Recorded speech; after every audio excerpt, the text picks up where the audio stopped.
মাকে এই ৩টা কথা কখনো বলো না, না হলে একদিন সারা জীবন আফসোস করতে হবে। যদি তোমার মা আজও তোমার পাশে থাকেন তাহলে ভিডিওটা শেষ পর্যন্ত দেখো। ১, তুমি কিছুই বোঝো না। মা যখন তোমাকে কোনো পরামর্শ দেন তখন রাগ করে এই কথাটা বলো না।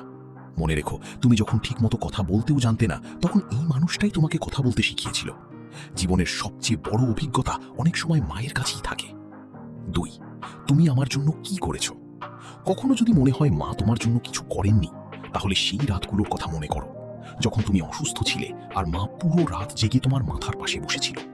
তোমার এক ফোঁটা চোখের পানিতে যে মানুষটা সবচেয়ে বেশি কষ্ট পায় সে হলো মা। ৩, আমাকে একা থাকতে দাও। রাগের মাথায় কখনো মাকে এই কথাটা বলো না, কারণ একদিন হয়তো সত্যিই তিনি তোমাকে একা রেখে চলে যাবেন। তখন শুধু একবার মা বলে ডাকতে চাইবে, কিন্তু সময় আর সুযোগ কোনোটাই থাকবে না। তোমার মা যদি আজও তোমার পাশে থাকেন তাহলে তার দীর্ঘ জীবনের জন্য লাইক, কমেন্ট আর ফলো করো।